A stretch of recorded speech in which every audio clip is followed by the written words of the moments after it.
Shalom adik-adik semua. Apa kabarnya? Luar biasa ya.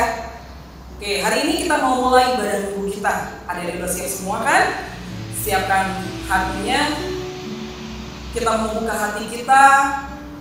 Kita mau angkat satu pujian, Rohmu yang hidup.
Nyanyi kesatuan agung namanya.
anugerah kekal untuk selamanya. Amin adik-adik. Sekarang kita tahu bahwa Allah kita adalah Allah yang ajaib, Allah yang agung, dan Allah yang perkasa.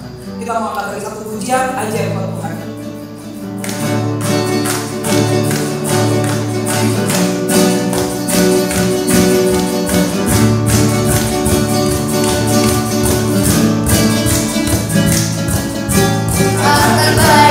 Kebesaran-Mu dan tak tertanding kekuatan-Mu Tuhan, Kau megah bagiku. Segenap jiwa dan pengharapan telah ku serahkan untuk rencana-Mu Tuhan, Kau raja atasku. Hanya Kau yang layak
dengan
Tanggung dan teman-teman remaja.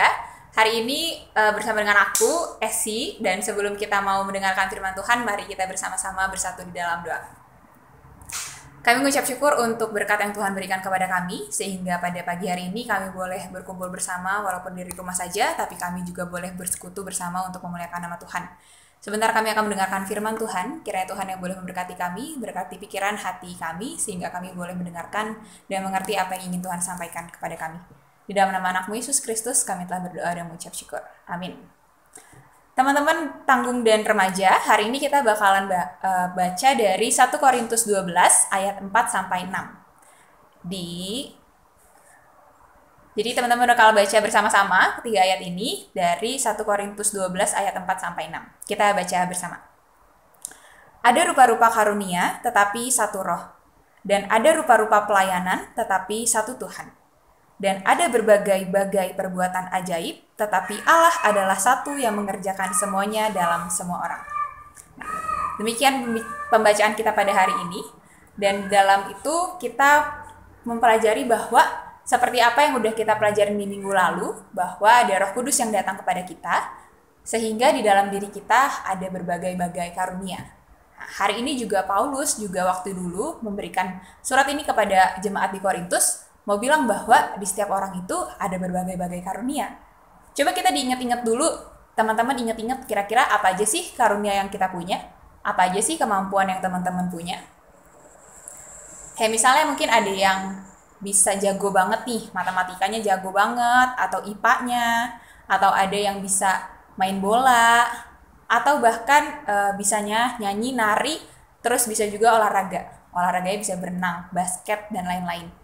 Atau bahkan teman-teman juga bisa tulis, misalnya nulis cerpen, atau misalnya bahkan puisi. Berbagai-bagai yang kita miliki, itu adalah kemampuan yang dalam diri kita. Nah, banyak banget, dan bahkan mungkin dalam satu diri kita ini gak cuma satu kemampuan yang kita punya. Misalnya ada yang bisa nari, bisa juga main basket. Ada yang misalnya bisa nyanyi, dan ada juga yang bisa jago matematika. Dan dalam diri ini mungkin gak cuma satu, tapi banyak kemampuan yang Tuhan berikan kepada kita. Nah, tapi kalau misalnya kita bisa nyanyi, teman kita gak bisa nyanyi, atau kita bisa matematika, teman kita bisanya bahasa Indonesia atau bahasa Inggris, apakah teman kita lebih rendah daripada kita? Atau kemampuan kita lebih bagus daripada mereka? Tentu enggak. Jadi, apa yang kita milikin dan teman-teman kita lain milikin, walaupun berbeda, tapi bukan berarti kita lebih hebat, dia lebih hebat. Bukan berarti apa yang kita milikin itu enggak ada artinya dengan apa yang mereka miliki. Misalnya kita cuma milikin 2 kemampuan, yaitu misalnya kita cuma bisa nulis cerpen sama kita cuma bisa main piano. Tapi teman kita yang satu ada yang udah bisa basket, bisa matematika, bisa berenang. Nah, terus kita ngerasa kayak, kayaknya aku nggak hebat deh, kayaknya dia aja deh yang hebat. Nah, itu pun nggak, teman-teman. Apapun yang kita miliki, berapapun kemampuan yang kita punya, itu nggak mengartikan bahwa kita lebih kecil daripada orang lain, atau orang lain lebih tinggi daripada kita. Hari ini kita mau belajar bahwa beragam-ragam karunia itu diberikan kepada setiap orang berbeda-beda. Karena kalau misalnya kita coba contohnya adalah satu orang aja bisanya matematika. Enggak, semua orang bisanya matematika. Coba bayangin kalau semua orang cuma bisa matematika, bahkan kita nggak akan bisa nih ngomong kayak gini pakai bahasa Indonesia. Atau bahkan kita ngomong pakai bahasa Inggris, atau bahkan kita nggak tahu nih kalau misalnya gravitasi itu berapa dan lain-lain. Karena ada juga rumus-rumus lain dan pelajaran-pelajaran lain yang bisa kita pelajari, nggak cuma matematika. Atau misalnya ada orang yang bisanya lari, semua orang cuma bisa lari. Maka semua orang bakalan takut kalau misalnya ke laut atau ke danau. Karena semuanya takut tenggelam, karena nggak ada yang bisa berenang. Sehingga setiap orang memiliki porsinya masing-masing, memiliki kemampuannya masing-masing. Nah, dari situ kita mau belajar, kenapa ya kita diberikan seperti itu? Kenapa ya yang kita punya beda-beda? Selain untuk melengkapi semuanya, melengkapi kehidupan kita sehari-hari, melengkapi kehidupan kita dari sekarang, yang dulu, sampai nanti di masa depan, orang-orang yang akan datang, itu tuh selain itu juga karena kita juga mau menggenapi apa yang Tuhan rencanakan dalam kehidupan ini. Tuhan mau kita bisa saling mempersatukan di dalam perbedaan yang kita punya. Seperti yang Paulus nyatakan nih kepada teman-teman, kepada jemaat yang ada di Korintus. Paulus juga mau bahwa di saat mereka punya karunia yang berbeda-beda, itu bukan menjadi perpecahan, tetapi menjadi kesatuan. Kayak misalnya tadi, kalau misalnya ada yang bisa lari aja, terus ada yang bisa berenang. Nah, di saat yang lari itu, misalnya dia jatuh ke kolam berenang, yang berenang itu akan membantunya. Nah, seperti juga ada yang bisa bahasa Inggrisnya jago banget, tapi ada yang matematikanya kurang. Nah, itu juga bisa saling membantu, saling melengkapi, sehingga mempersatukan. Apa sih niatnya itu semua? Niatnya itu semua adalah untuk melihat dari mana ya kita dapat kemampuan ini, dari mana ya kita bisa menerima semua ini. Seperti yang kemarin kita pelajari di minggu lalu, bahwa itu adalah kerja Roh Kudus. Roh Kudus datang ke diri kita, memampukan kita untuk melakukannya. Nah, Allah yang menciptakan kita, langit dan bumi dan seluruh isinya, itu diciptakan oleh Allah. Nah, kita juga sebagai ciptaannya, kita merasakan itu. Kita diciptakan dengan segambar dan serupa dengan Dia, dan kita juga diciptakan dengan berbagai talenta, berbagai karunia di setiap orangnya. Dari situ kita mau mengerti bahwa nih, aku nih bisa sesuatu ini, sehingga dari ini kayaknya aku bisa deh ngebantu teman aku yang ini, aku bisa deh nolongin mama papa dan lain-lainnya. Nah, itu adalah inginnya kenapa kita memiliki karunia yang berbeda-beda. Nah, dari situ kita mau melihat bahwa kamu membanggakan apa sih? Kita membanggakan apa sih dari diri ini? Setelah karunia yang kita punya, setelah apa yang bisa kita lakukan, apakah kita membanggakan diri sendiri? Paulus mau mengingatkan bahwa dari semua itu, dari berbagai karunia yang kita punya, kita mau mengucap syukur kepada Allah. Dia yang menciptakan kita, Dia yang menjadi contoh untuk kita, dan Dia yang menemani kita. Nah, dari situ kita mau mengingat bahwa semua yang kita punya, semua yang kita rasain itu adalah dari Tuhan. Sehingga kita mau mengingat bahwa worship the giver, not the gift. Kita harus menyembah, memuji Tuhan yang memberikan, bukan kita menyembah apa yang sudah diberikan. Kita nggak menyembah suara bagus kita nggak menyembah kepintaran matematika kita nggak menyembah juga misalnya lomba-lomba yang udah kita ikutin dan kejuaraan yang kita dapat. Tapi kita mau menyembah Allah yang memberikan, Tuhan yang memberikan itu. Nah, Tuhan yang kita mau sembah ini adalah Tuhan Tritunggal. Tritunggal adalah yang Bapa, Anak, dan Roh Kudus. Dari kecil mungkin kita udah pelajarin ini, kita pelajarin bahwa walaupun 3, Tuhan adalah tetap satu. Tritunggal, jadi kita mau pelajarin Bapa, Anak, dan Roh Kudus. Bapa tadi, itu Allah yang menciptakan. Kita diciptakan oleh Dia. Lalu kita mengenalnya melalui Yesus Kristus yang turun ke bumi. Kita mengenal Dia di dalam kesehariannya, di dalam cerita-ceritanya. Terus kita juga mau mengenal Dia baik hati, Dia menolong, dan kita juga merasakan yang ketiga, yaitu Roh Kudus yang ada di dalam diri kita. Dari ketiga ini kita merasa bahwa Tuhan selalu ada bersama dengan kita. Sehingga segala apa yang kita punya, segala apa yang kita lakukan, itu menyembah kepada Tuhan kita yang Tritunggal. Tuhan kita yang Esa. Sehingga teman-teman gak bisa lagi membanggakan diri sendiri. Aku nih yang hebat, suara aku bagus. Gak gitu, tapi Tuhanku yang hebat sehingga aku punya suara yang bagus. Karena apa yang kita punya, itu datangnya dari Tuhan. Di hari ini kita mau belajar itu teman-teman. Jadi, walaupun berbagai-bagai rupa-rupa karunia yang kita punya, tapi kita tahu semuanya itu untuk satu. Untuk Allah yang telah menciptakan, yang telah memberikan, dan telah memampukan kita untuk melakukannya. Sehingga gunakanlah semua karunia-karunia teman-teman, semua bakat, talenta, dan teman-teman untuk memuliakan nama Tuhan. Kira-kira itu yang mau kita bagikan, dan semoga teman-teman bisa melakukannya dalam kehidupan sehari-hari. Amin. Mari kita bersatu di dalam doa. Terima kasih Allah untuk berkat yang Tuhan berikan kepada kami berupa firman Tuhan yang boleh kami dengar dan kami renungkan. Kiranya firman ini boleh menjadi pegangan dalam hidup kami, bahwa kami adalah manusia yang tidak memiliki apa-apa, tapi Tuhan memberikan kepada kami. Tuhan yang memampukan segala yang kami miliki, Tuhan yang memampukan kemampuan kami ini agar bisa dikembangkan untuk memuliakan nama Tuhan. Di dalam nama anakmu Yesus Kristus kami telah berdoa dan mengucap syukur. Amin. Selamat hari Minggu. Adik-adik, kebaktian online kita sudah selesai. Sebelum kebaktian kita selesai, kita mau kumpulin persembahan. Persembahannya boleh dititipin ke orang tuanya ya. Dan kalau adik-adik mau bernyanyi, mau dimasukin videonya, boleh dikirimin ke abang kakak guru sekolah minggunya. Atau mau fotoin pada saat ibadah, boleh kirimin juga ke abang kakak guru sekolah minggunya. Atau lewat Instagramnya KKM. Itu aja. Oke adik-adik, sebelum kita mengakhiri ibadah kita mau angkat lagi satu pujian, doa Yabes.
mari kita bersatu dalam doa. Tuhan Yesus, terima kasih Tuhan atas segala berkat-Mu Tuhan pada kami di tengah kericuhan di dunia ini Tuhan. Kami berdoa Tuhan, biarlah agar Engkau saja Tuhan yang selalu berkati kami, Kau yang selalu menjagai kami di tengah sakit penyakit yang sedang beredar di dunia kami ini. Kau yang terus membersihkan penyakit itu dari dunia kami ini agar bisa bersih sebersih-bersihnya ya Tuhan. Tuhan Yesus, kami bersyukur Tuhan, tadi kami sudah melakukan kebaktian online kami, biarlah agar kebaktian online ini bisa sama seperti kebaktian-kebaktian yang biasa kami lakukan, bisa tetap menjadi pegangan hidup kami Tuhan, firman-firman-Mu yang kami dengar. Sementara kami akan menyudahinya Tuhan, biarlah agar Engkau saja Tuhan yang bisa mempertemukan kami di minggu depan. Hanya dalam nama-Mu kami telah berdoa dan mengucap syukur. Haleluya. Amin. Amin. Selamat hari Minggu adik-adik. Tuhan Yesus memberkati. Tuhan Yesus memberkati.